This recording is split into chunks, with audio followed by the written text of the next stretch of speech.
Well, the idea for Liverpool Gin came along in the middle of 2012, and we looked at what had happened in the United States with the sort of the first beginnings of micro distilling, and the light bulb came on and went, oh, what a great idea, let's see what we can do with gin. And I formulated an idea that I wanted a very intense flavoured gin. There's a lot of gins now, as our palates change, we drink more complex food and wine with more exciting flavours. I wanted to have something that would replicate that in gin, so that it became much more interesting than some of the traditional London gins that we had to date.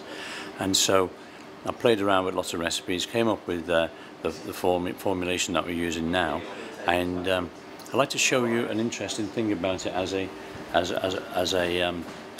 let's call it a dram, because it does have some characteristics with malt whiskey as opposed to conventional white spirit. A conventional white spirit won't coat the glass, whereas this one does. It creates legs like a good quality malt whiskey. They're probably not visible on your screen now, but they're there.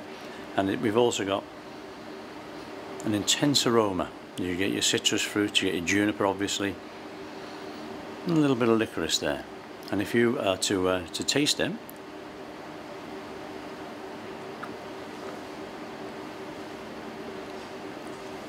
and you chew it like a good malt, you've then got a whole array of flavours.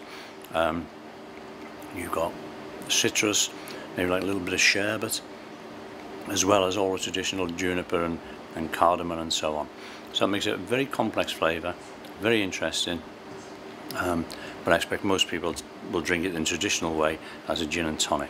And we've got some interesting ideas about garnish and presentation. So let me get a bottle, get some things together, and show you how we can approach that. But we'll start with this gin, where we've got ice in a ballon, and the idea of the ballon is to give you some good aromatics. Now we're going to pour. Here we go, 1 grace, 2 grace, 3 graces. That's a Liverpool gin for you. And now we're going to garnish it with a chunk of watermelon, and as a little bit of a dressing as well, we're going to have a couple of juniper berries, as juniper is a major constituent of gin. And in Liverpool gin we use not only juniper berries, but we've got coriander, cassia, licorice, and a couple of secret ones. We're now going to add the tonic, and not all tonics are equal, so in this case we're using Fever Tree because it gives us a nice clean tasting tonic, and James is pouring it down the bar spoon, and that gives us a way of keeping the carbonation within the drink and making your gin and tonic nice and lively. So they are Liverpool gin with watermelon, very clean, very refreshing.